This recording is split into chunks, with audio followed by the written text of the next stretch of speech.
Welcome to Tales from the Town. My name is Frankie, and this is my co-host, Dan the man. and we are excited to talk to you about the RCQ season and what we had with Standard, but TLDR grubbed out. Yeah, I did a lot of scrubbing out, but I enjoyed my time playing multiple RCQs. I had a good time. I got to see a lot of stores I also never been to. I remember before I owned a game store, people would talk about like a lot of these other game stores, the ones that are still around, and I never really drove around to go to like each little shop because RCQs weren't a thing. And by the time I was really invested in competitive Magic, Pro Tour qualifiers were kind of more or less dead. Sure. PPTQs, I think, were even starting to die, and those events kind of sucked in general. Let me get that. And so like the big thing was like energy events, regionals, Star City Game Opens. Sure. I really like those kind of events, but they were always like so much bigger, and you were going to like some convention center or like Rosemont, Yeah. Chicago, Sure. wherever. So I never really got to see all these like small stores in Chicagoland or Wisconsin and wherever else we've been driving around to. And some of the newer ones like MinMax is pretty new, all things considered. So getting to see all these stores has been really cool. I enjoyed it, especially if you guys are local to any of those stores and that's like where you go for your weekly play. I got to see a lot of cool shops. I enjoyed seeing, so I think I went to Hot Sauce, MinMax, Dice Dojo, First Aid Comics. I've actually never been to Dice Dojo. It was pretty nice. It was it reminded me of it was, I think it's close to First Aid Comics. Definitely a lot more spacey. They had like a pretty big game room. Sure. The chairs are nice. It's one of the things that's been motivating me to like look into chairs. It's been going to all these RCQs and the stores that have like nice chairs. I really appreciate because I remember complaining. I don't know if you guys remember, but I was complaining at First Aid Comics that one, it's a really small play space, and two, the chairs are like metal. Yeah. So like, I'm kind of big.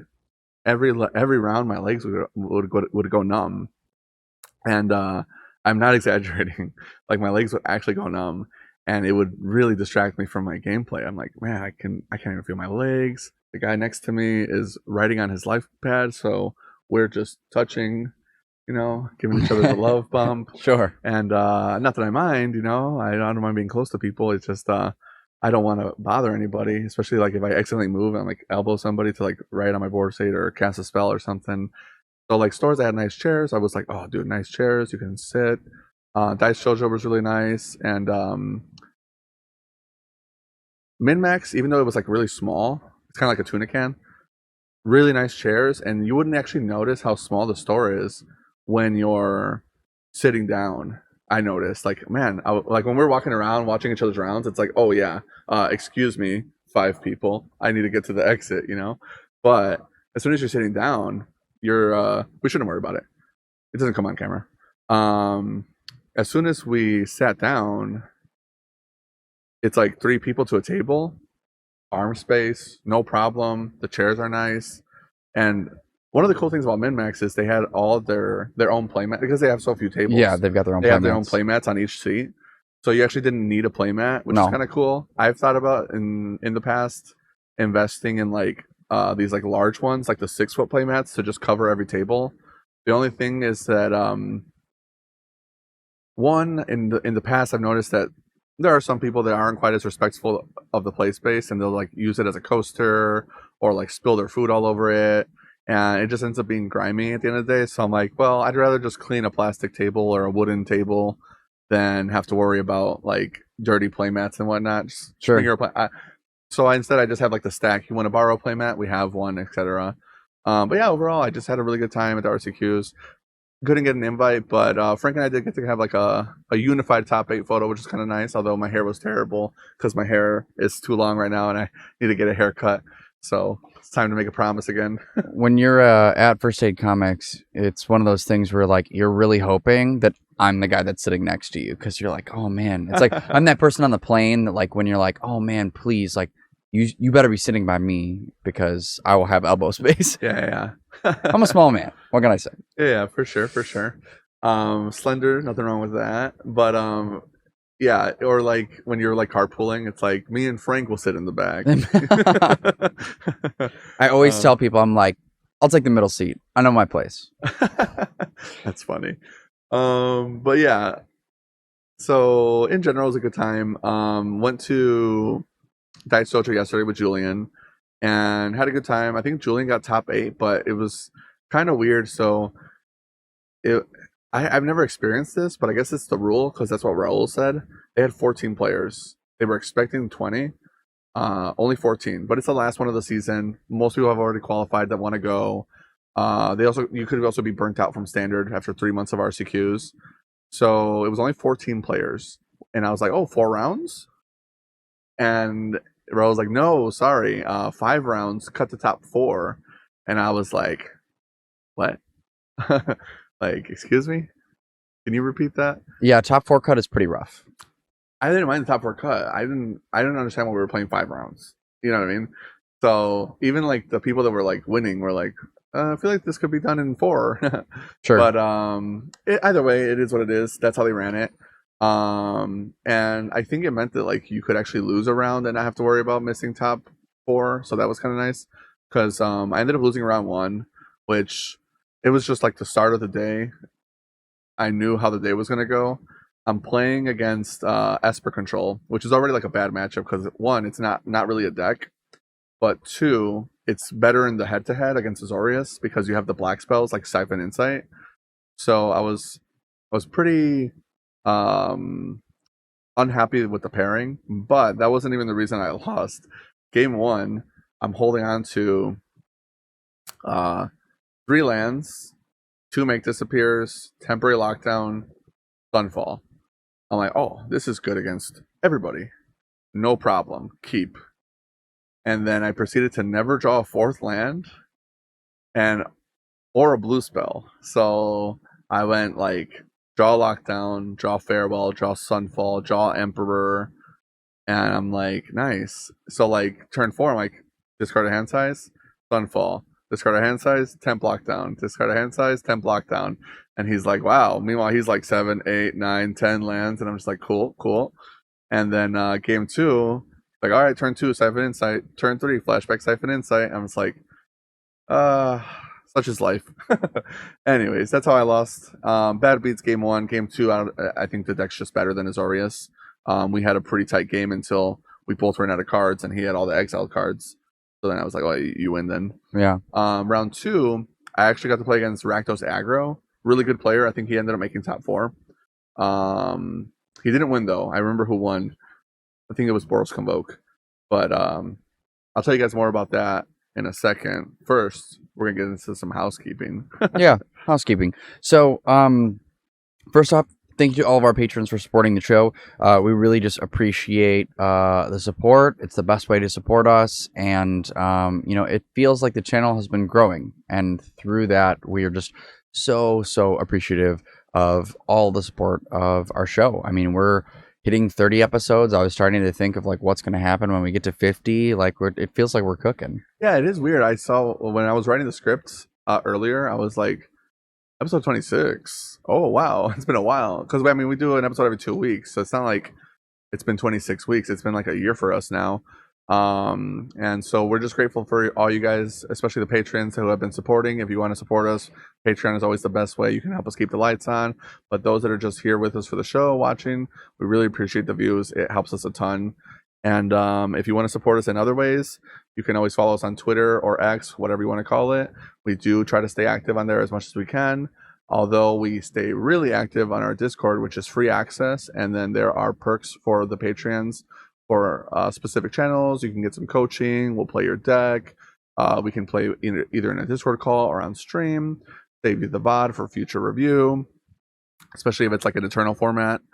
And we are always happy to help you with sideboard guides and deck lists and deck techs. So for those that need the help on that, definitely hit us up on Discord. We're always chatting with our buddies there already. And when we're prepping for RCQs, that's where we're posting. Every time I'm testing, I'm posting all my results and my deck list guides and asking for feedback in there from my friends and others as well.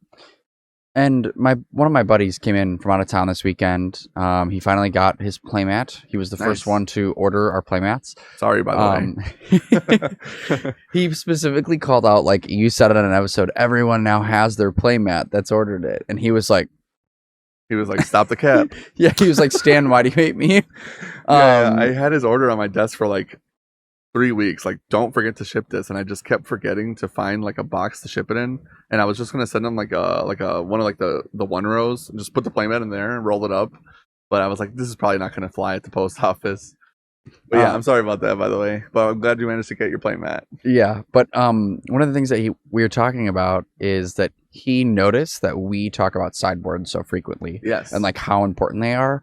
And it really is not only an art form to sideboard and sideboard well, but on top of it, it's like a mental relief to like I'm grinding Magic all day Yes. long to just be like, oh, these in, these Yeah. out.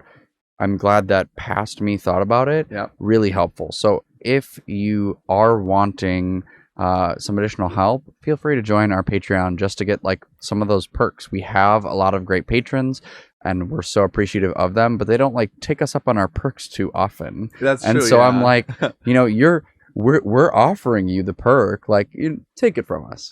Yeah, I mean, if you don't want to use it, I'm not going to complain, but I do agree. Like, I'll even be like at like my own tournaments. I have my cyber guide. I already memorized it, but I'll still like double check. I'm like not like gaslighting myself, but I'm like paranoid. I'm like, wait, what if I'm thinking of a different matchup? And like, because like the way I memorize things is kind of weird, but like I like to like visualize it, but I also wrote it down myself. I'm like, I don't know if like it's kinesthetic, but I was always like I wrote it down and I see what it looks like, so I memorized it. So I don't memorize my deck list by matchup. I memorize it by the way I wrote it down in my paper. And so then I'm like, wait, did I write it down that way or did I? Let me just pull it out. Okay, good. And like Frank said, it's just a mental relief, and you can always adjust based on what you're seeing, but you can't like go back and borrow energy from yesterday. You can only have already done the work. And Yeah. that's the way I look at it. Even if you don't need it, at least you have put in time to think about the matchups, pen and paper. What I like to do is I'll look at Goldfish, MTGDecks.net, MTG Top 8, as much as I can avoid that website though. Sometimes you just need it. And I'll look at not just the first deck list, but like the top 10 performing ones. This one won a standard challenge. This one won 5-0 in a league, whatever. What are they doing differently? And what does that look like in context of the format? What sideboard cards are they trying to bring in, etc.? Because then if you only look at one deck, you might forget like this random like edge card, like a Realm Breaker, the World Tree, or something that they might surprise you with, and now you're not prepared at all. Or you might forget that some decks bring in Cryptic Co, and that maybe you did want some of those temporary lockdowns. So that's just the way I look at it, and honestly, I think it's really helpful. But beyond all that, the other way you can support us, if you're watching this, you're probably watching on YouTube, hopefully. Otherwise, you're listening on Spotify or Apple, and we do appreciate you guys as well. I think they also have video there now as well, too. So They do. I'm a YouTube kid, but I know that you guys use Spotify and Apple, and they have video there now as well, because I am not a boomer. And anyways, we did announce it last episode, but if you're hearing this now, assuming we're not late on releasing the episode, which I can't assume, you should either be seeing us announce the winner, or we're going to be announcing the winner on April 1st. And that's going to be for the Box of Murders. By the time you see this, it's probably too late to enter anyway. But we just want to remind you guys that we do try to do as many giveaways as we can afford to support the community that has been supporting us and throw something back to you guys. So we're throwing the Murders of Karlov Manor booster box that I won at MagicCon that I personally don't need, so that you guys can enjoy it yourself and get some Slimes Against Humanity and Rain Rippers and whatnot, and all those Surveil lands. Oh yeah, I was like, come on, get those hedge mazes, those sweet $10 green blue lands. Yeah, the Meticulous Archive too is very good. I've been enjoying it in Standard for Control, but yeah, so we'll be doing that box giveaway for those that were applying. It was like a like, comment, subscribe to our YouTube, and then comment your favorite Magic card and why. And we'll be pulling the winner soon. And if you aren't already, we'd appreciate if you could subscribe on YouTube, follow us on Twitch, etc. All the jazz. It really, really does help us out. With that being said, though, I guess I'll jump back into finishing my RCQ talk at Dice Dojo. Dice Dojo. So Julian actually did pretty well, so I'll give you some of his game recaps. But my round 2, I played against this awesome deck. It was Rakdos Aggro. The guy was very good, and it's like not like high tier or getting a lot of play, but it's definitely a deck you should respect.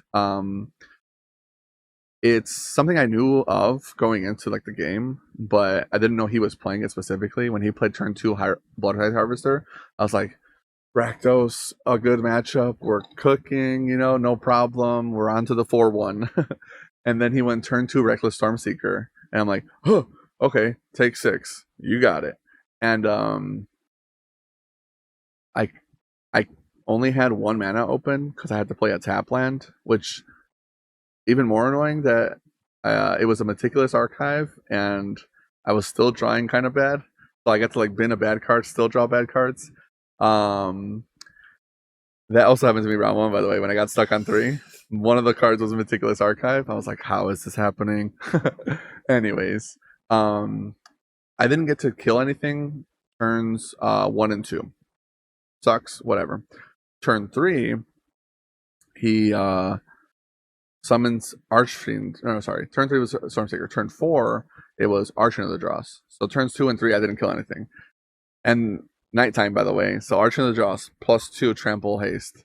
I'm like, Good night, excuse sweet. me? Good night, sweet prince. Yeah, so I was like, well, March, pitch a card to exile it. I grabbed the wrong card out of my hand. I had 2 normalized that were just chilling because he had Cavern. Right. And I pitched my Sunfall. And then I was like, and I couldn't take it back, So I was like, well, what's done is done. And I had a Wandering Emperor, so I was like, hopefully it won't matter. I still think I lose that game with the Sunfall because of how much damage he put on me. But I exile his Archfiend, take 6 again. So now I'm at 8. Next turn, 4th land, go. I'm gonna Wandering Emperor your guy, but I can't until they tap. Pass. He goes Archfiend again. I'm like, oh my god, what is going on? Right, because that means you take 6, you go up 2, you lose 4 more, puts you to 4? Yes, I went to 4 after exiling his second guy, and I had a Wandering Emperor on 1. I'm like, okay, what are we gonna do? I draw, play my 5th land, look at the Sunfall in the graveyard, look at his 2 creatures in play, my 2/2 Samurai, and then he had a manland in the back too. So I was just like, the Sunfall would have put me to 2 life maybe, assuming it's just the manland attacking, if he wanted to. Otherwise, he might just like play a guy. And if it's Reckless Stormseeker, then I'm probably just dead anyway. So I was like, yeah, Jace, plus on your Bloodtithe Harvester, go. And then the manland killed me. So I was like, oof. I think if I had a Sunfall, I'm probably still dead because of he still had action and the manland in the back. So I would have to had like a Field of Ruin or something.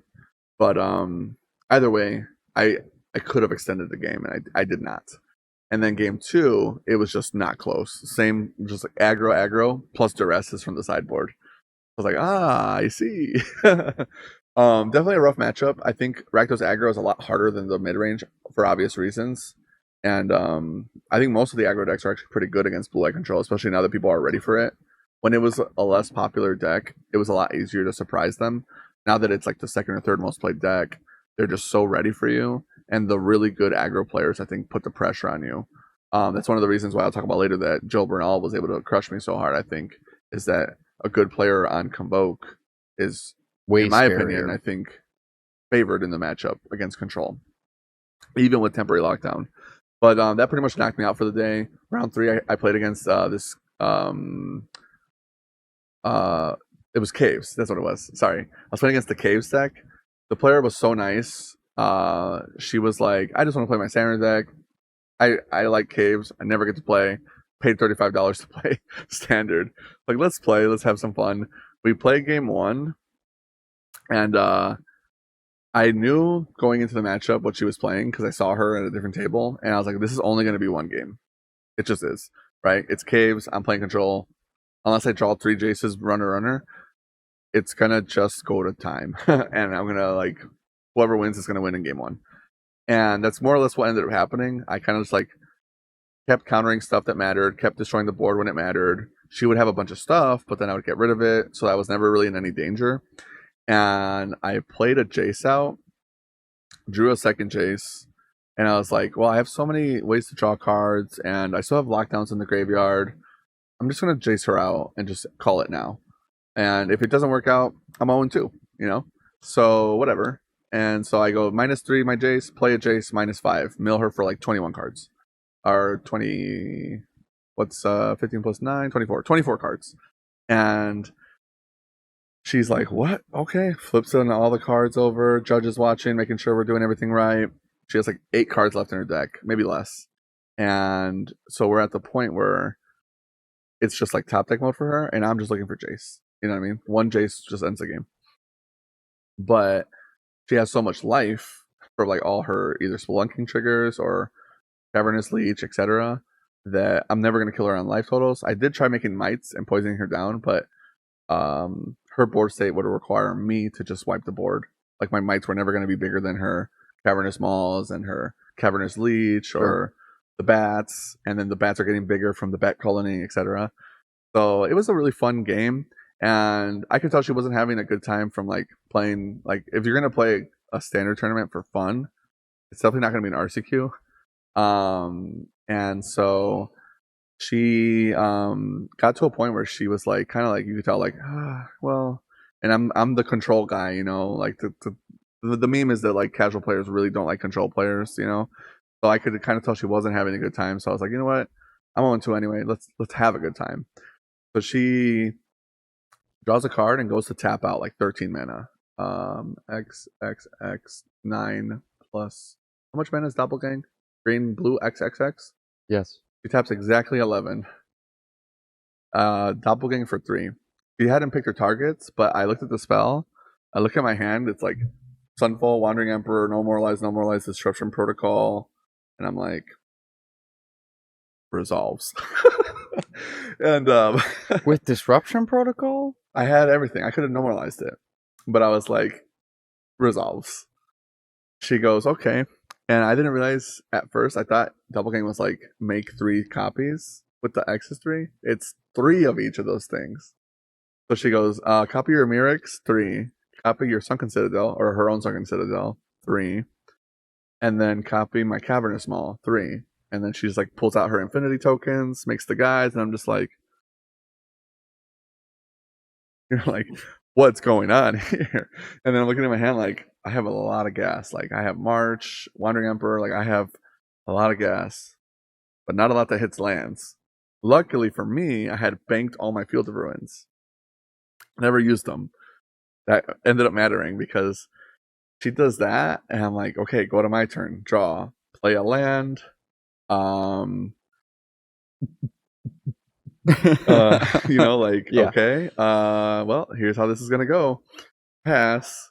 And then she does her thing. Okay, turn all my guys on, blah blah blah. Oh, on your end step, activate all my Mirrex tokens. I'm just like, yep. It's funny because she taps out for Doppelgang.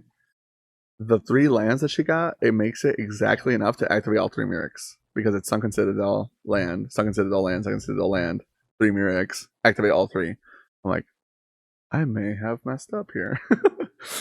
So then she has 3 of these, 4 or 5 like Cavernous Mauls coming in, and I'm at like 16 life, and I'm just like, oh wow, that's lethal.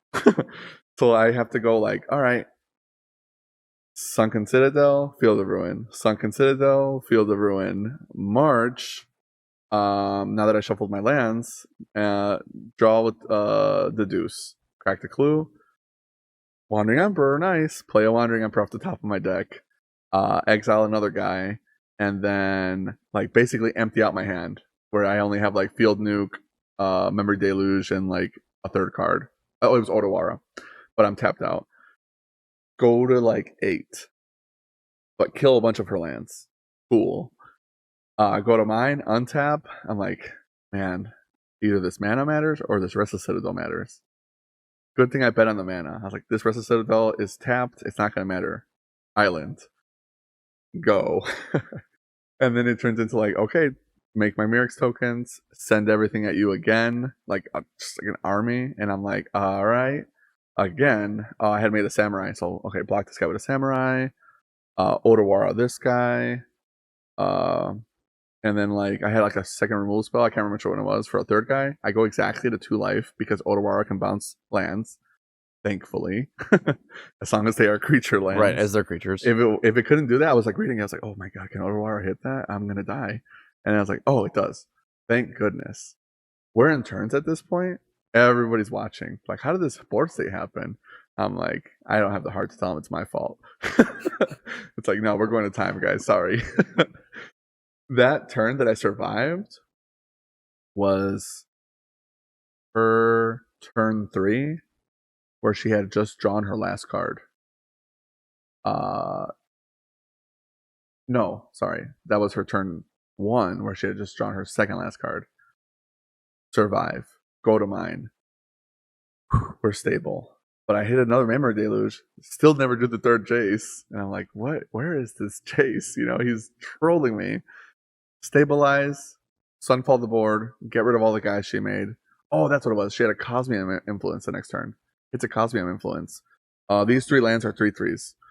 You know what I mean? I was like, oh my god, I'm dead. And that, yeah, I actually thought I trolled myself because the turn she went to like a timing with like go wide attack. Sorry, the story is so long. She goes, go for the throat your token. I'm like, I need this blocker. Disruption Protocol. Hold up Normalize. Because she had so much mana. Okay. Resolves. Keep your token. Cosmium Influence. Modes. 3 dudes get 3 counters. 3 of my lands get 3 counters and become man lands. I'm like, no more lies? Cool. Tap the ones I didn't target. Yeah. That's good. So yeah, and anyways, I got to like Sunfall her off of all her creatures and like hold up Incubate and hold up like whatever I had in my hand. Pass. She's on turn 3, draws her last card. I don't think I can kill you. Good. Well, good game. Win in 1 on turn 5 exactly because she can't draw a card. And I was like, man, I really made that a photo finish. She was like, man, that was such a good game. Thanks so much for the game. And I was like, I'm glad I didn't encounter that doppelgang. What a great story. We both had a good time. You know what I mean? Like, I don't know if you'll ever see this, Emily, but I had such a good time playing with you. It was awesome. And then round 4, I played against Toxic. Let me tell you, I'm so sad. I think I would have played this right if it mattered, but it didn't because it was like 1 and 2. Yeah. But game 1, he crushes me. It's Toxic. Game 2, he mults to 4. Eesh. And then I crush him because he multi 4 on a hand for me that I could have beat his 8. Like, you keep an 8, buddy. I had like Normalize, Lockdown, 3 lands. I was like, I'm never losing with this. I think I also had a Deduce. Like, you're dead. Then he goes to 4, and I'm just like, sorry, man. Like, counter, lockdown, counter, start drawing cards, Wandering Emperor. I had a board state, by like turn 6, which is pretty fast. Game 3, we play really tight, and the deck is just with me. I'm like getting all the removal. He doesn't have March of Swirling Mists.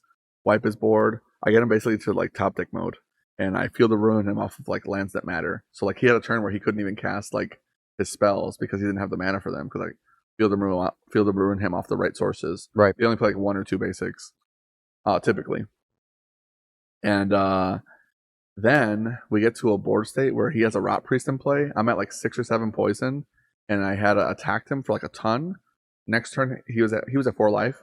I had a huge board. It's lethal next turn, right? He goes draw, and I'm dead basically to like Rot Priest March, right? He goes cast Rot Priest, and I'm like, all these like mana open. I'm like, oh no, not like this. So I literally go like, this is like, I had so many lands in play. This is like a long game. I'm like, Memory Deluge. Nothing. All right, well, I got to deduce off of it. Deduce. Crack the clue. Memory Deluge again. I have like 5 mana left. Hit a negate and a deduce. Like, oh, the negate should be enough. In my head, I'm like, he probably has like a Serum Snare or something. Wrong. So then I don't, for whatever reason, I don't know why. I had 5 mana left. I was like, oh, I should play my last Deduce just to draw the card, see what it is. I don't do it for some reason because I'm like lazy. I guess I was like 5 spells in a turn is enough. Kept myself on my Said storm. no control player ever. I know, literally. I was like, no, storm count too high. I don't want to kill it. I don't play the Deduce. He goes, March of Swirling Mist. Doing. I flip the top of my card of my deck over. It's a freaking March of Otherworldly Light. So I could have just been like, exile your guy, take 1 poison. That guy resolves, take 1 more poison. I'm like, why didn't I do that? So I was so mad at myself. Like, I'm like, man, I'm really playing like crap today. But I was, like I said, I was really not in the mood to play that day. Julian was already picking me up. I wasn't gonna. We were gonna make a day out of it. Our plan was to get Korean barbecue after. So yeah, it is what it is. But I lost that, and the funny thing is, had I won, I think I would have got top 8 because they're like, oh, 2 2s can split for top 8 because it was 14 players, and somebody drew earlier in the game. Wow. The day. I was like, what is going on? So I fumbled on top 8. They had pins. I'm like, oh, the first place they had pins, and I literally gave away my top 8. Yeah. And I'm like, well, it is what it is. I don't deserve that pin. Anyways, it was so sad too because that toxic player. So I hate to say this, but like he was just so bad. He missed multiple Rot Priest triggers in front of the judge. The judge is like watching the game. He goes, I'm like, kill your guy. No trigger. Doesn't say anything. I'm like, okay. I just keep going. The judge is watching. I'm like, all right. You're not gonna say nothing? Right. I'm not gonna say nothing. Yeah, you know what right. I mean? Yeah, I was like, dang. Like, And I don't mean to be mean, but I don't feel bad for toxic players that miss their triggers. well, If you're playing that deck, it's Rot Priest specifically. right? It's He like actually had a turn where he forgot to attack. He was like Rot Priest and like attack. Cool. Next turn he goes, land, go. I'm like, okay, on your end step, and he's just like, didn't I attack? I'm like, on your end step deluge? Like, what's going on? But anyways, I deserved that L, and I humbly took it. And so then I had to wait for Julian to play his 5th round, but we were waiting for some homies to get out of their movie for Korean barbecue, blah, blah, blah. That was a scrub RCQ. The ones we're going to talk about next is you and I both top 8ing at min-max, Well, which was a great time. actually, before we get into that, I kind of want to bring up my scrub RCQ from this weekend. So scrub. Yeah, remember? I do remember. I went to GameStorm Lamont. Oh, and- yeah, GameStorm. I forgot about that. I did forget. How did Haviva do? I was playing her Merfolk deck. Haviva, I think, missed top 8. And Gotcha. then I actually saw Haviva went to Chupacabra the next day Oh, nice. and made top 4. Nice. And Will Kowalczyk won. Oh. Finally. Oh, he finally got his win. And he said, Awesome. too, that, like, this was the hardest RCQ season he's ever had. Yeah. And I kind of related to that. Like, It was a tough season. This was the most successful I've ever been in an RCQ season. I think I've said before on the podcast, I typically make about 50% of the RCQs that I go to. Like, I make top 8. And I went to 4. I made top 8 3 times. Yeah. So I'm like, that's a good showing. Well, considering how tough this RCQ season was, specifically talking about Dice Dojo, dude, that place was stacked. I ran into a guy I had not seen in years. It was one of the guys that won like 2018 Legacy Energy, like won the event. I was like, whoa, I haven't seen you in years. And he's like, I know, I don't even play Legacy anymore. I was like, what the heck? Samantha was there, the one that beat you with Domain. She actually got top 4 as well.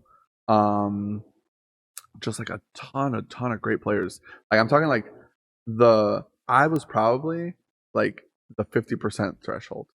Like straight up. That's how tough that room was. I was looking at like 6 players that I was like, you're all better than me.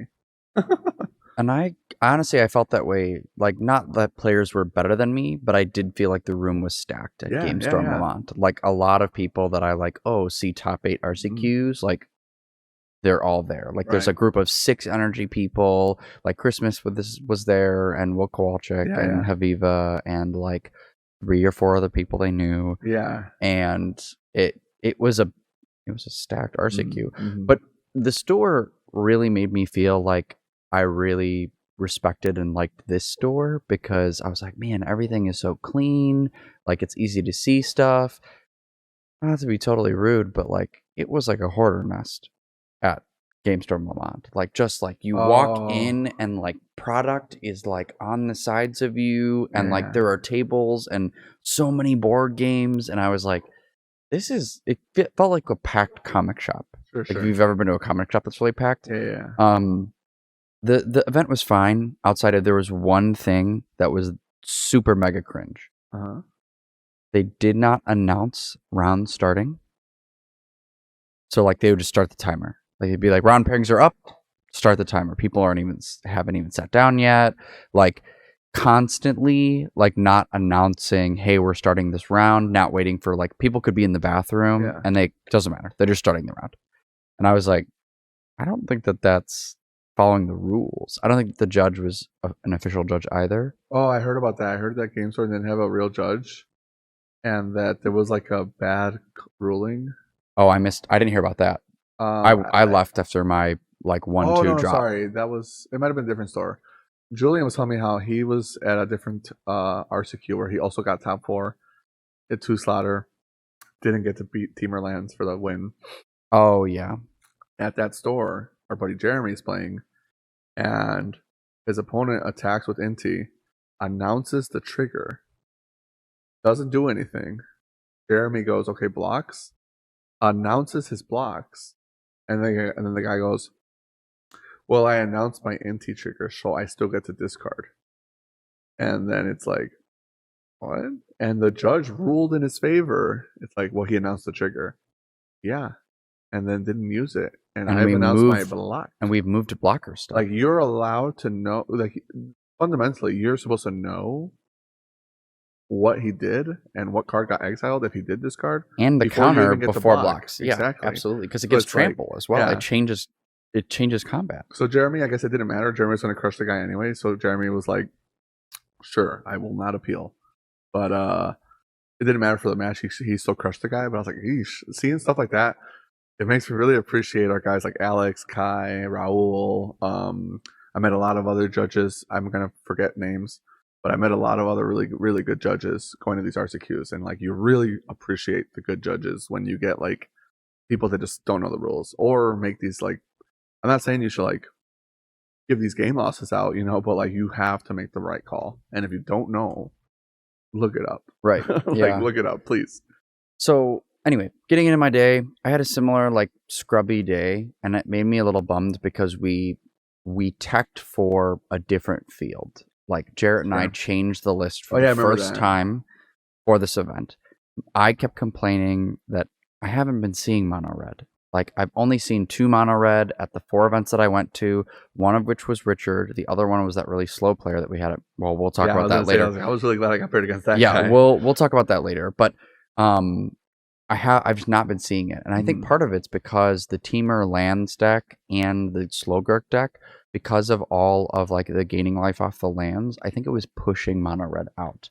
Oh, sure. And I think people just get sick of playing mono red. So I haven't been seeing a lot of it. I wanted to remove sideboard. I saw it at Dice Dojo. Multiple people. Oh, well, I got lucky then. So there was no one on mono red that day. We moved in Kutzel's Flanker to like play against lands. Yeah. And we moved. So good. Kutzel's Flanker, way better than Knockout Blow. Good. And we moved up a Duress for lands and more control. And then one more Path to Peril to try and like edge a little harder against Boros Convoke. Because to me, that's my hardest matchup, I feel, is Boros Convoke. Well, they can go super wide on you. And if they just keep drawing cards, you're never going to get the value trades off of them getting to pump their team with Imitating Recruiter. Yeah. And Sanguine Evangelist is like so scary. The list that don't play Sanguine Evangelist, I'm sorry, you're wrong. Yes, that's how Joe crushed me. Sanguine Evangelist is disgusting. I'll tell you about this turn later. Such a good card. But my first game was actually against Rakdos Aggro. I actually didn't even know that was a deck until you talked to me about it here on the podcast now. Oh. But it was the same list. It was like Bloodtithe Harvester into Stormseeker into like Archfiend of the Dross. Yeah. I think that I could win that game on Esper mid-range. Yeah. But I had really bad hands. Like I mulliganed to 6 the first game. I think I'd rather be the Esper player, but it's still a hard match. Yeah. I kept a 2-lander with like Bat and some other cards, and I got stuck on 2 for a long time game 1. And so it's just like, you just lose. That is one qualm I'll have with standard. Like, this is definitely, I think, the best standard format of all time. So good. So But good. you get so screwed by lands right now. Like, you can't miss land drops, but you can't draw too many. So your deck has to have like 25 lands. Or 27. I think mine plays 27. Mine plays 26 or 27. 26 or 27. Yeah. And it's like you can't miss land drops, but you also can't draw too many.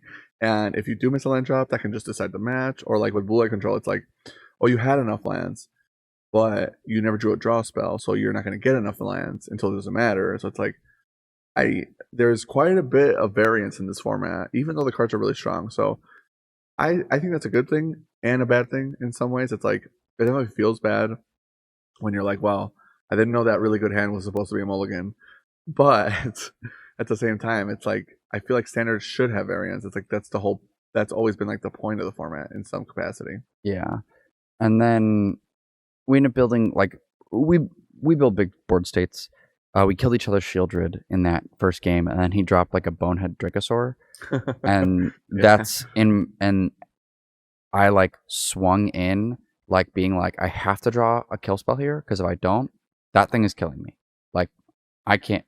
You're drawing 2 cards and then getting treasures and making dudes immediately after, and it's bigger than everything I have. So that was my game 1. Game 2, I mulled to 5. First hand was 6 lands and an Emperor. Second hand was a 1-lander. I kept a wedding announcement and 3 lands and a Go for the Throat. And just like still just. They drew more cards, they drop a Shieldred, and I lose. Yeah. So it just felt like rough variance. That's okay, no big deal. My game 2 was against someone playing Soldiers. Okay. Brand new player. Ooh. And so, I'm not kidding, we were on terms in game 2. Ooh. Did you get game 1? I got game 1. And so I'm just trying to hold on to like not Holdor. Yeah, like hold to like win in 1. Yeah. And I'm not kidding, I got 13 lands onto the battlefield that game. Ooh. As Esper. And I didn't draw a Rafine, so like I can't ship any of them away. Yeah. And it's always like when you get flooded out that you don't draw like it would be nice if I flooded out, but I drew Otawara, Igansho, Takanuma. You know what I mean? Nope. It's gonna be 4 Seacrum Ghosts. yeah, and I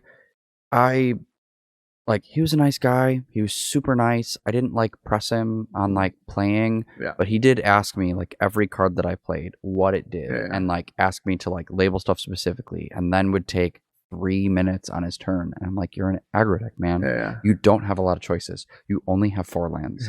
Like, what else can you do with 4 lands? I mean, to be fair, it is a flash deck, but it's like, at the end of the day, it sucks, but it's a new player at an RCQ. I would just say, if you're there to win, you have to be like, hey man, like, what's going on? You know? Yeah. It's like what I had to do with that burn guy, and we'll talk about later. Yeah. So we drew, went on to Temur Lands the next round, just crushed Temur Lands. Just absolutely had it. Well, that was your plan, right? So yeah, it worked out. Yeah. He drew a lot of lands. I drew the like play Bat Rafine. I'm holding up Counter Magic. Just had it. Then my game 3, I lost Convoke. I felt really sad because we teched for it. Still a tough matchup. Yeah, it is. He was on the play. He went turn 2, like played. I forget if it's Old Epicure or Novice Inspector, but like immediately goes Gleeful Demolition into Knight Errant, like turn 2. So and then like. The next turn, it had to be Novice Inspector then, because they need white, I believe, for the Convoke. Yes, it was Novice Inspector.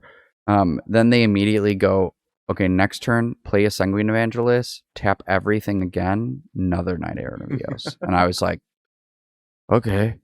Honestly, for me as control, I'm like, yup. Those are the ones I love. I'm like, please, lockdown.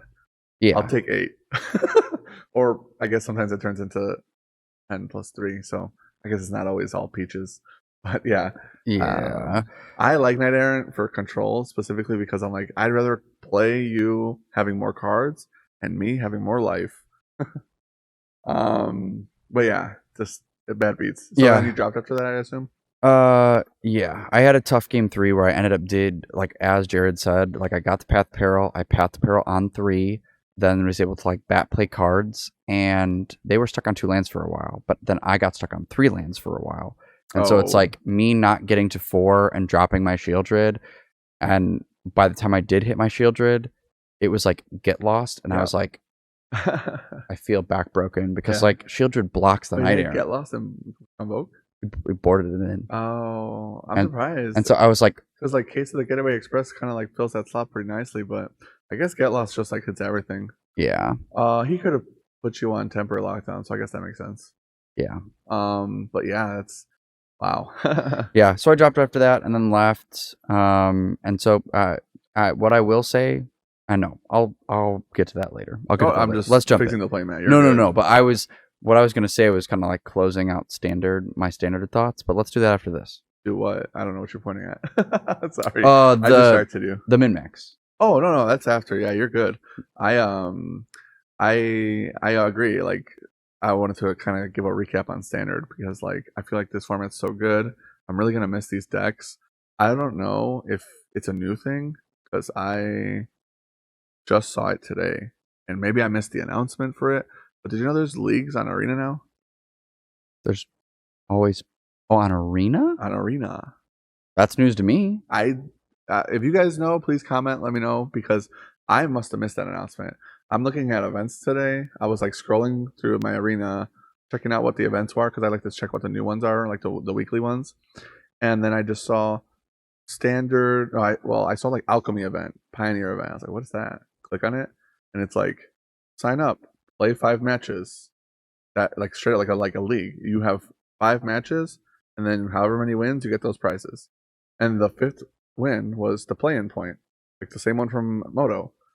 I was like, wait, what? These are actual leagues. Okay, so that kind of hyped me up to play some standard. I was like, well, at least I can't play Arceus, but if I really want to, play the deck before it's gone forever, whatever deck you might be enjoying in standard, try out some of these arena leagues. Maybe you can get some play-in points. I don't know if they actually mean anything. I don't know what the play-in points do. I'll be honest. It lets you play in like they have like higher tier events, those things, like qualifiers. I never get to play them because I'm always working the weekends. Well, and that's how Lord Tupperware ended up getting on the Pro Tour. Was he had Gotcha. enough points to play in a bigger event and then did well, and so he ended up like Pro Tour qualifying I guess because if of I that. start saving up those points, I'll have to play like one of them on a Saturday and just be like, Todd, please help me out. Yeah. I'm in a game, ring this guy out. But yeah, no, that's really cool. I'm excited about that because I agree. Like standard, just man, I can't get enough of it. But at the same time, I'm like, Pioneer time. Yeah.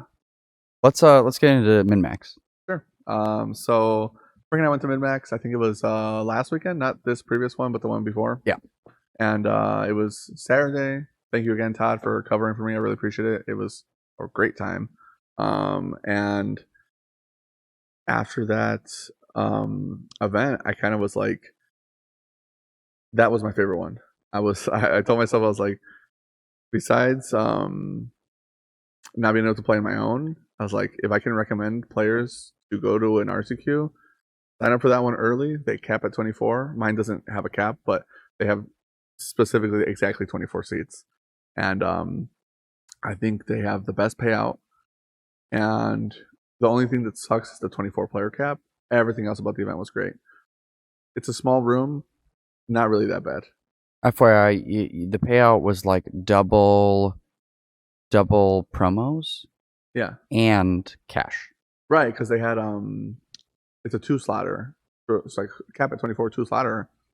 Hey man, that's not bad odds, And then on top of that, they were paying on cash. Yeah, so like I think I got quarterfinal loss, $50. Same.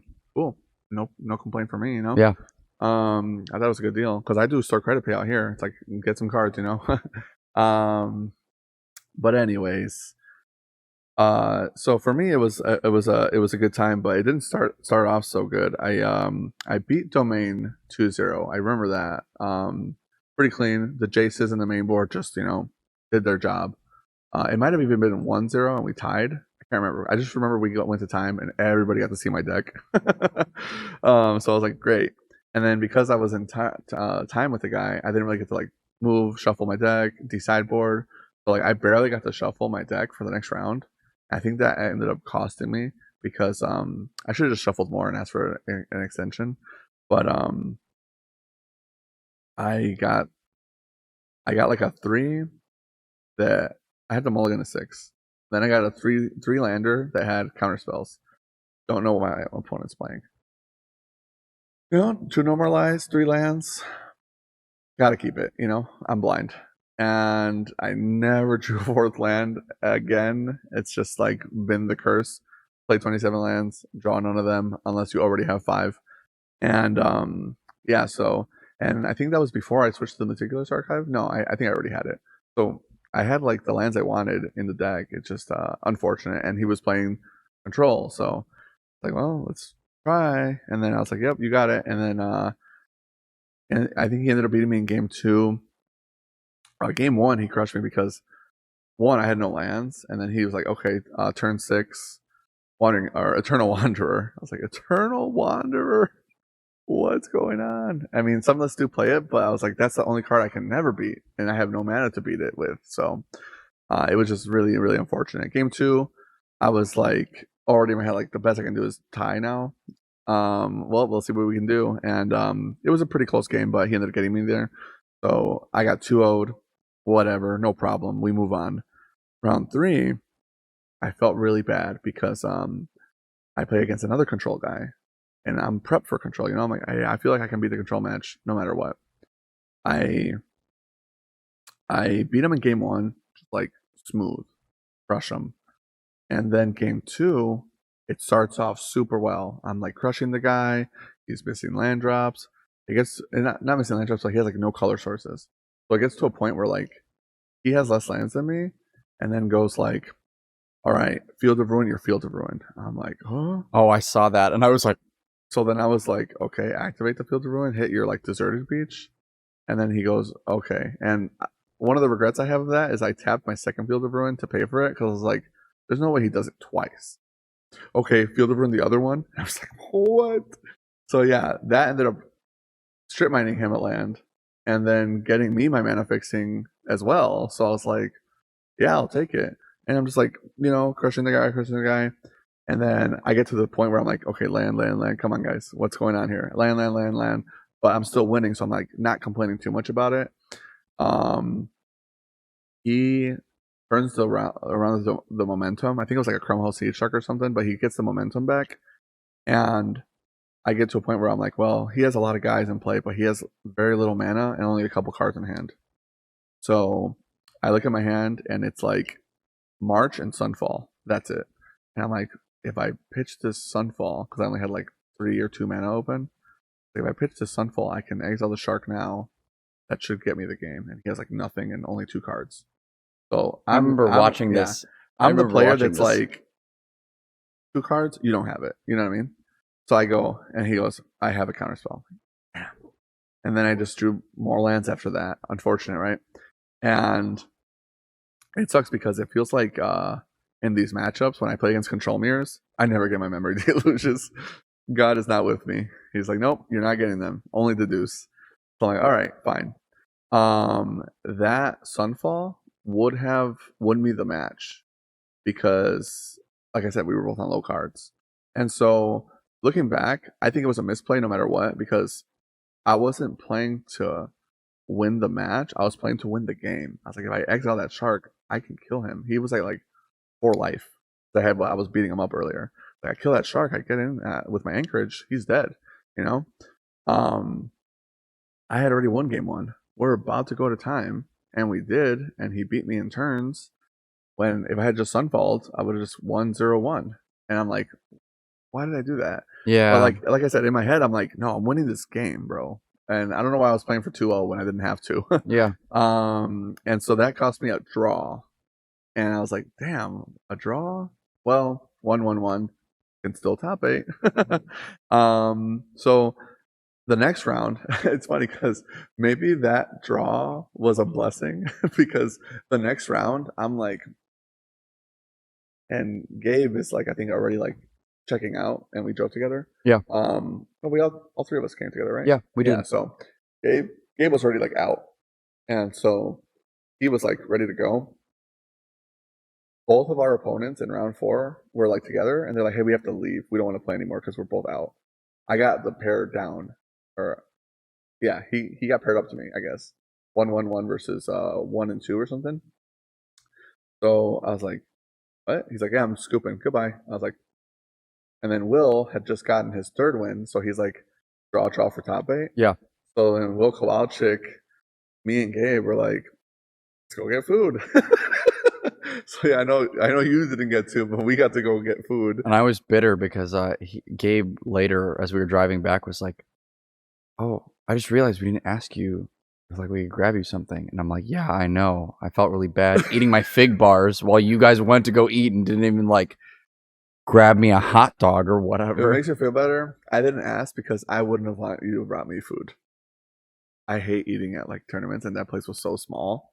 Oh, There was nowhere I can go sit to eat. well, that's you, brother, Yeah, not my me. bad, my bad. I should have thought of that, but I was like, Frank, no. We hang out with winners. Hey, Will, let's go get some food, buddy.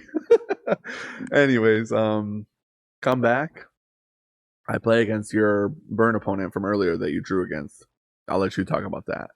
All I can say is I watched Frank tie with that guy, and that dude plays low, like mono red, low. I don't know how, but I found out how when I started playing against him. Dude shuffles for like 8 minutes, 8 minutes of shuffling and just shuffling. So game 1, he just blows me out, and it's crazy because I had triple Wandering Emperor, blows me out. So I go like turn 4 Wandering Emperor, turn 5 Wandering Emperor, turn 6 don't live.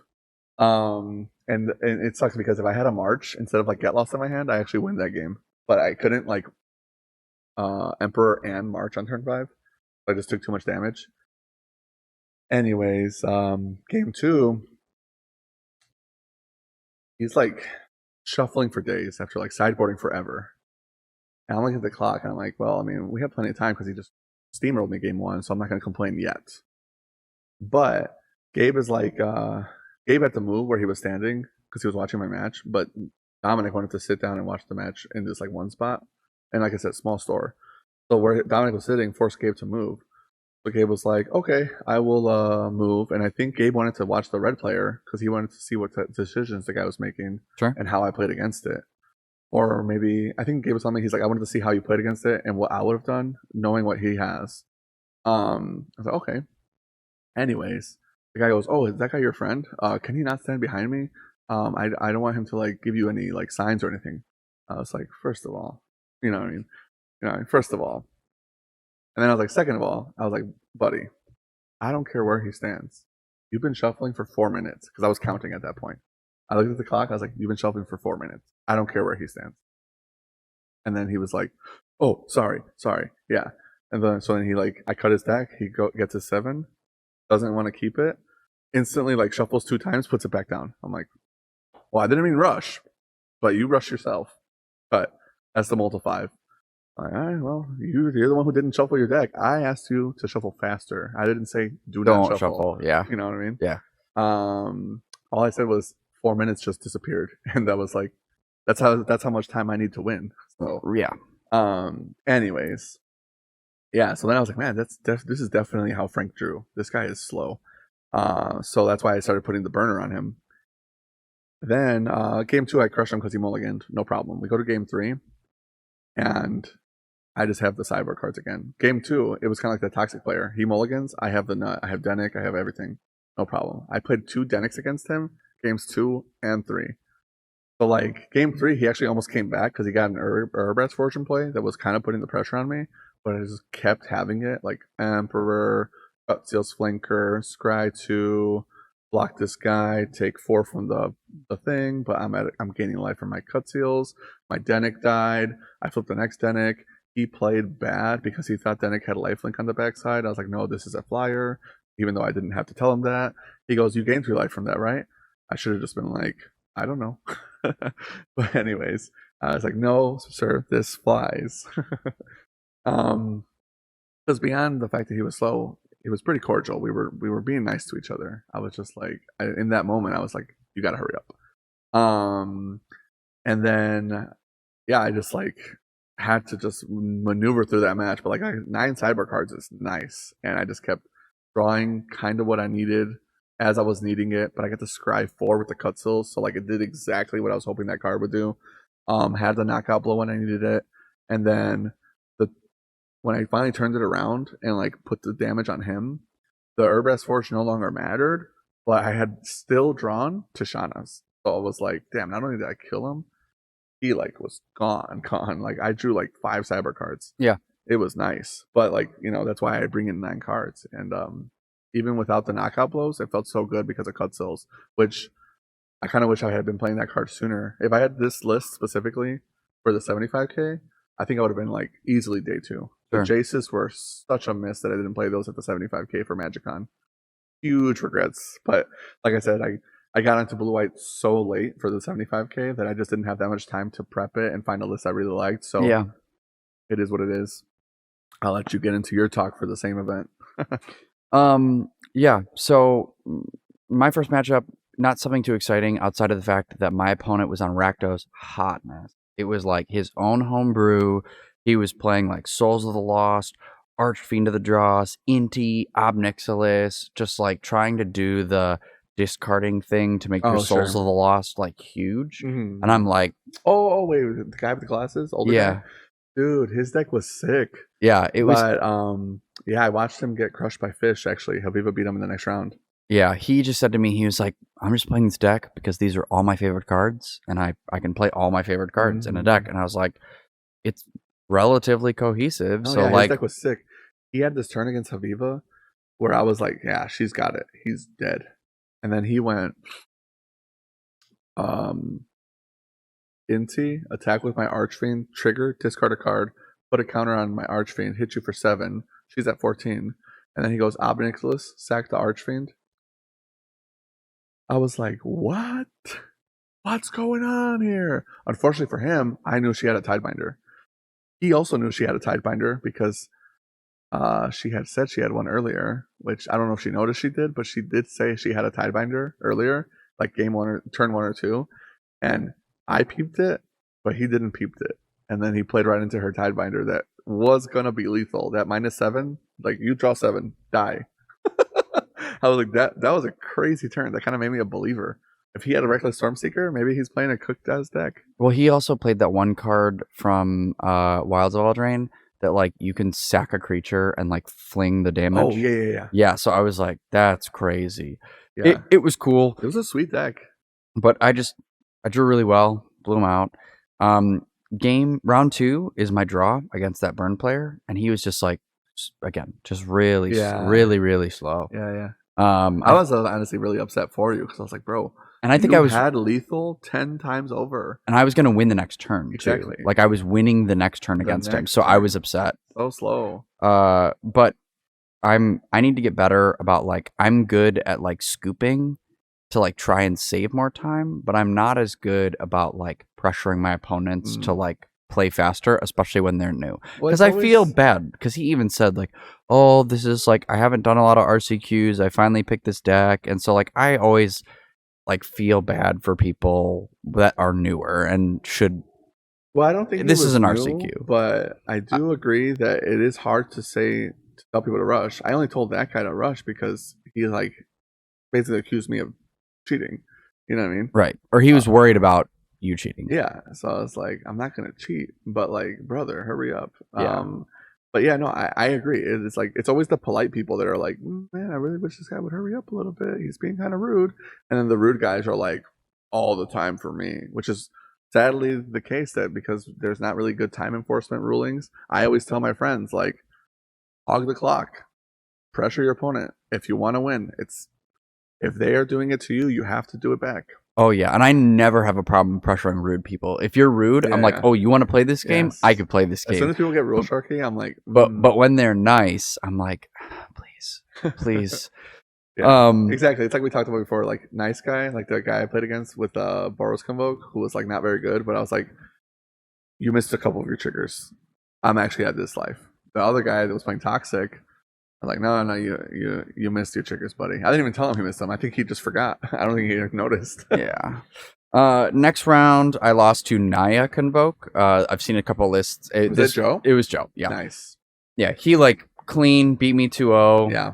I struggle against Kavoke. I really do. I don't think I have had enough playtesting against that deck. But one of the things that like I talk with Jared about is like when you play against it, game ones can be hard, but when you're playing games 2 and 3, you have to keep a hand that has removal early. And like even with Go for the Throats, I feel like you have to keep a cut down hand, and I didn't like do that until like after min max. So like I'd been 3 RCQs in, and I'd only faced it a few times. For you guys is not having March. For me, if I have a March in my opening against them, like win rate skyrockets. Yeah. It's so insane to them go gleeful, and then I'm like, nah, your token's gone. Like you just can't attack their tokens, and that's really what it is. Because like cut downing like a 1/2 almost never matters. Sometimes you get lucky and you're like, you can't turn to that guy anymore. Okay, but like 3 tokens gone because of 1 March. You know. Yeah, So it's nuts. the reason I think that you can't play March is because the mana base is so rough and tight exactly, already. yeah. And you already have 3 cut downs, and cut down does more for your deck than what March does. It makes sense why. It's just I think that's partially why Boros can be so hard. Yeah, I agree. My round after that, I faced blue-white control. I won in an EC2. I felt like the god because my favorite interaction in all of this standard is when they go on whatever. It was my turn 3. They're like, I'm going to Field of Ruin whatever land. And I go to Shauna's Tidebinder. Ooh. Lights I'm went on getting in his nightmares. eyes. He was like, okay. No. And Please. yeah, when that happens to blue-white players, they're like, I just got strip mined. And I'm not gonna lie, that happened to me one time. Every time I crack a Field of Ruin against a blue deck, I'm like, Padre nuestro que estás en los cielos. Yeah, so that got me game 1, sideboarded, crushed game 2. My game 3, and this was also what was cool, what you didn't mention about like your red player.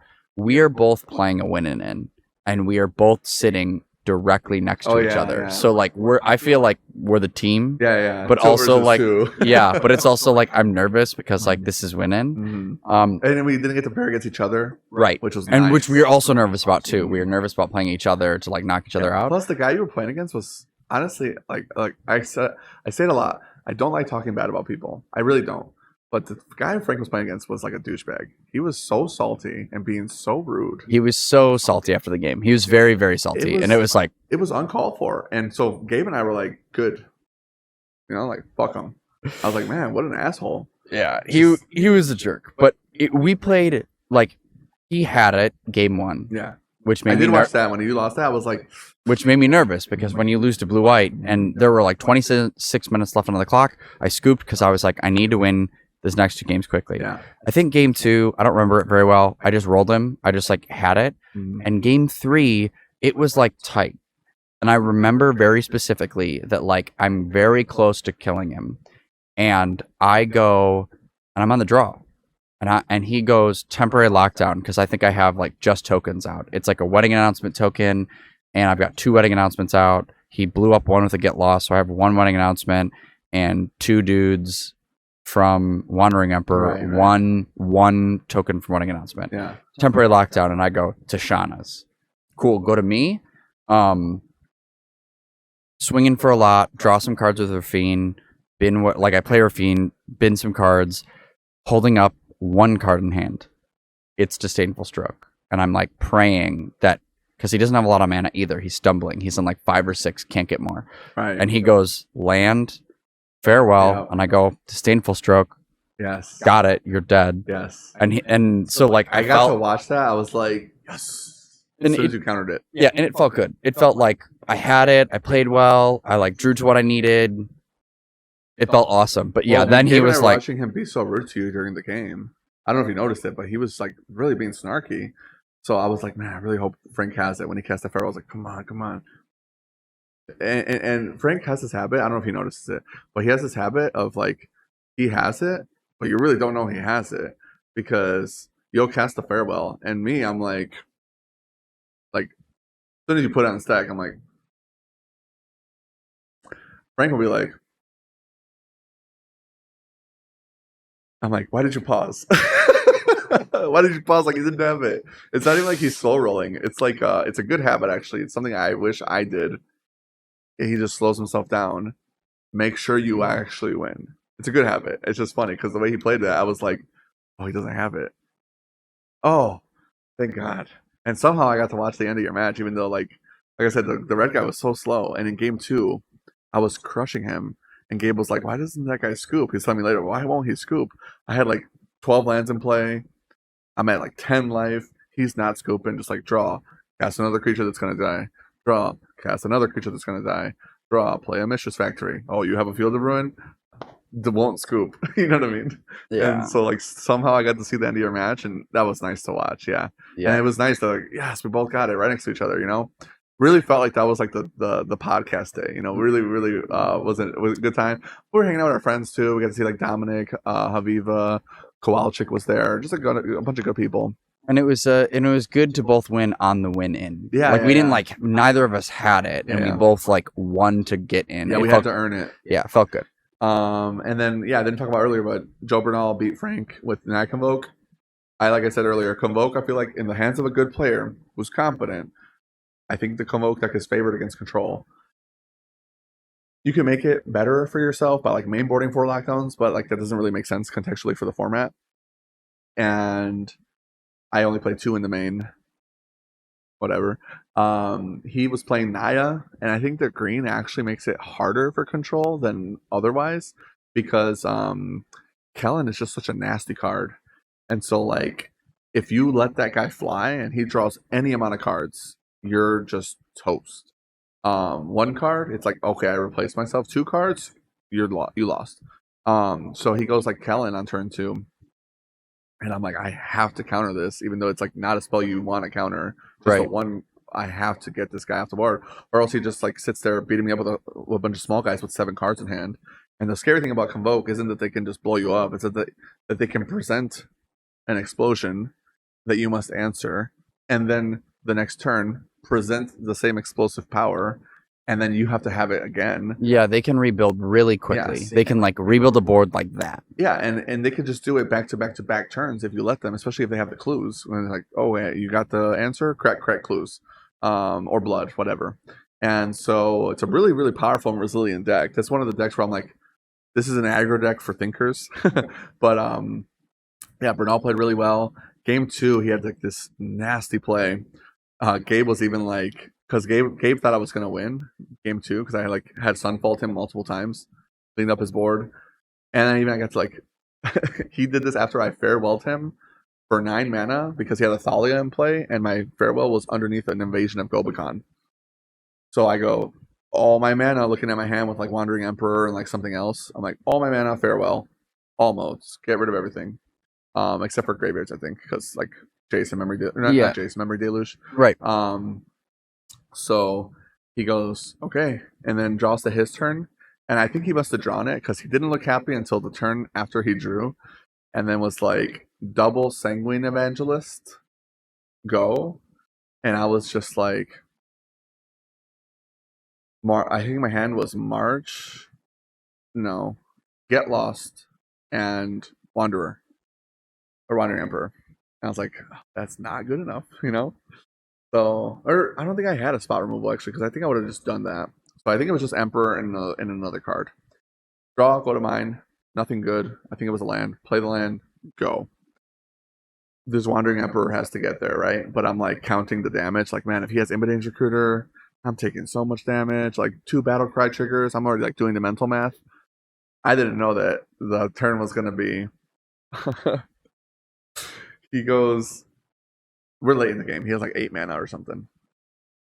Which is another thing about Convoke. They can just draw lands and they don't care. They're happy.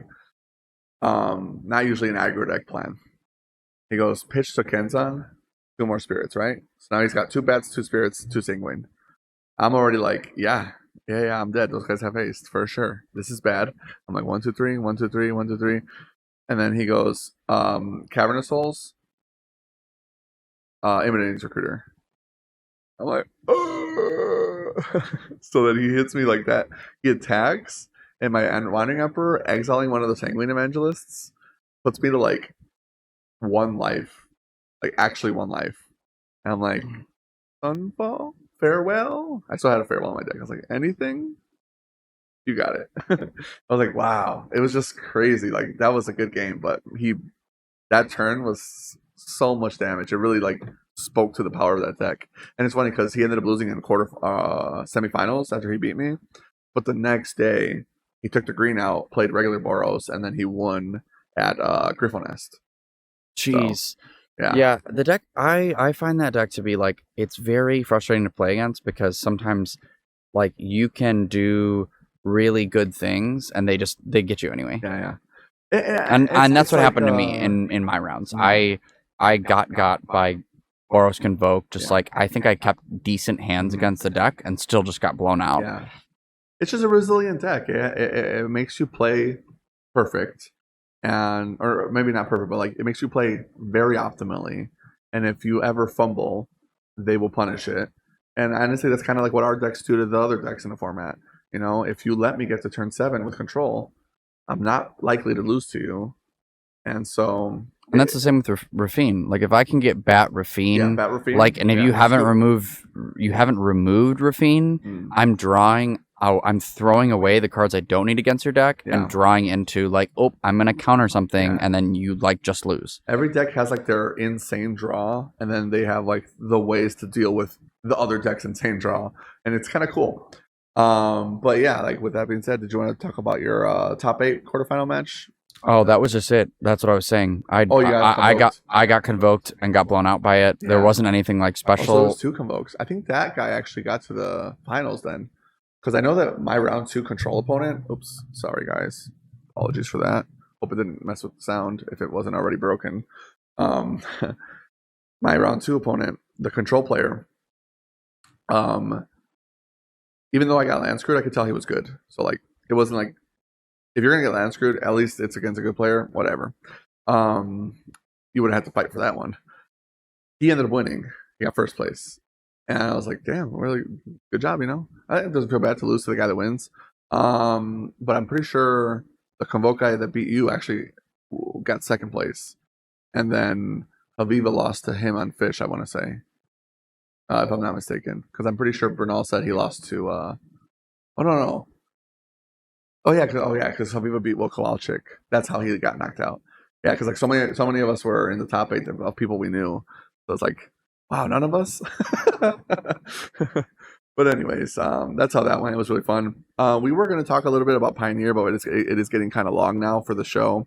I think all I'll say is we'll definitely be talking about Pioneer soon. The RCQ season starts April 20th. That's the first day for our first Boar Hat RCQ. Come support, come play some Magic. We have plenty of table space. We will probably not cap. I'd like to have more than 32 players. It'd be cool. But also, it's 420. Do not show up high. Don't do it. Don't not smoke. Come ready to win. Yeah, we can spell it on you. Not cute. You'll just get plowed. I've been on Rakdos Vampires. It's a deck I'm hoping to play. The only thing I'm worried about is like for Pioneer is I don't want the RCQ season, because Standard has been so fun and so diverse, to be Phoenix Vampires, Lotus Field only. Like if it's just that, I'm gonna be sad. I'm not hopeful. Well, I shouldn't say hopeful. I am hopeful. I'm not predicting Pioneer to be as good as Standard was. I don't think so. However, I don't think it will be bad. I think that Thunder Junction looks good. I think Tiny Bones actually matters. Whether for Standard or for like a Legends deck in Pioneer. But there's Lotus Field, there is Blue Eye Control, there's Boros Convoke, even in Pioneer. There's a lot of options. I think people will just play what they want to play for the most part. Obviously, a lot of people will just pick up Phoenix. Although bad Phoenix players aren't that hard to beat. You know, you should only be worried about the ones that are like there to play Phoenix. At the same time, though, I agree. I personally didn't want to play Phoenix because I wouldn't want to play all these mirror matches. I'm hoping that I can just make a lateral move to Blue Eye Control and it feels good for the format, because if it doesn't feel good, I'll probably switch decks to like Mono Black or something. But we'll definitely give you guys like a recap or like a pre-expectations of what the metagame will look like, especially going into like seeing what the spoilers are for Thunder Junction. I think as of recording today, which is Monday night, tomorrow and the next week and a half is going to be the spoilers for Thunder Junction, and they're going to go ham. I feel like they're going to be fast with them, is my understanding. If you want to pre-order Thunder Junction, hit us up at Borsat. Really appreciate that. But yeah, I think that Thunder Junction will matter. Either way, once we start seeing spoilers, if any of these cards pops up, it's going to be like, get that card right away for Pioneer season if Yeah. it matters. Yep. And remember, Store Championships are still standard. So, like, there's going to be standard play. That's a good point. That's a good so point. Like, it's not like standard's going away. It's still going to be probably the best format. And that's what I wanted to say about standard is like I've really enjoyed playing standard. I've really enjoyed playing these RCQs, and I think the format's really fun. And I've seen a lot of people also in the content creator space that say that it's really fun. What I will say is this was the first time after we finished this weekend that I was like, I am a little bored of my deck. Like, I know I could keep playing it, but it's the first time I got. That's the beauty of rotation, though. And that's what I'm excited about. I thought to myself, like, I'm a little bored of this deck, but I feel like I would be excited for standard again once Thunder Junction comes. Like, I want to play standard with a new set coming. Yeah.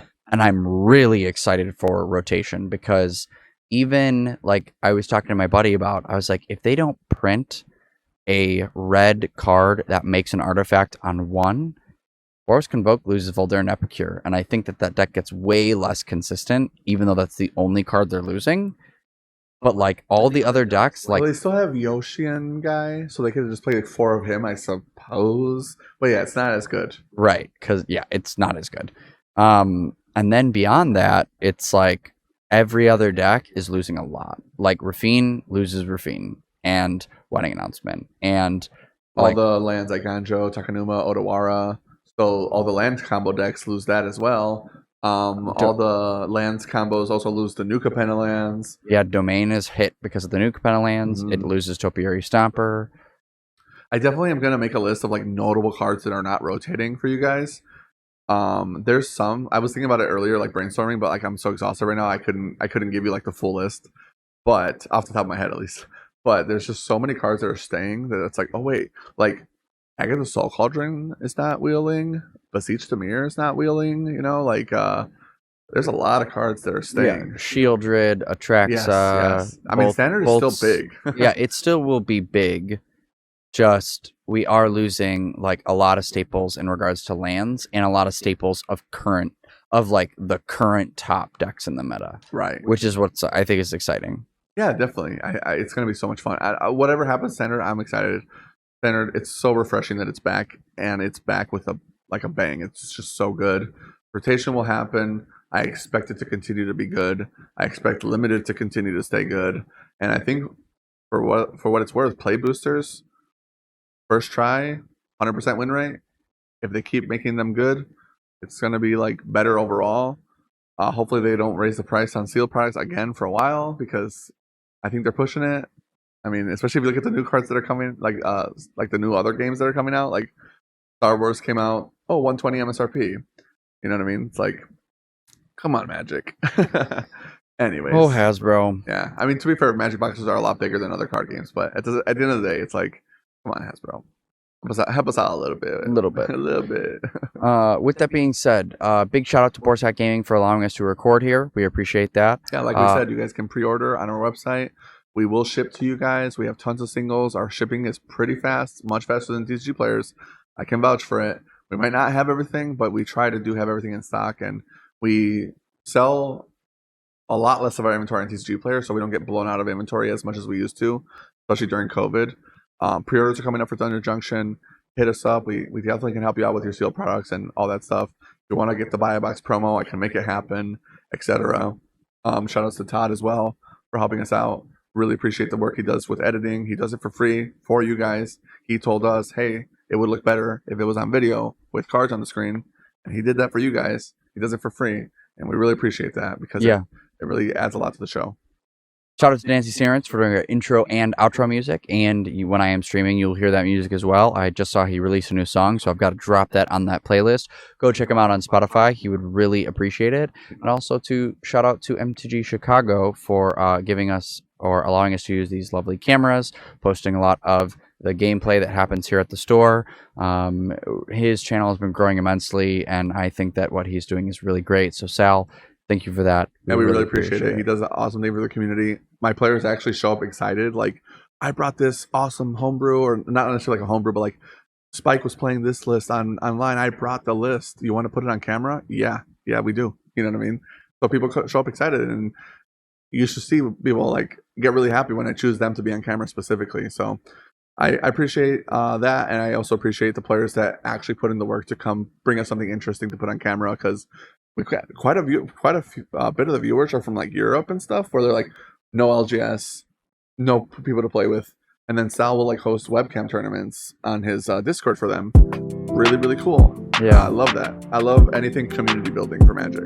Yeah, that's awesome. Thank you so much for tuning into our show. The next one will be us doing our pre-release prep for Thunder Junction. So be on the lookout for that, and be on the lookout for our giveaway announcement, which will be probably 2 days after we release this video. Have a good one. See ya.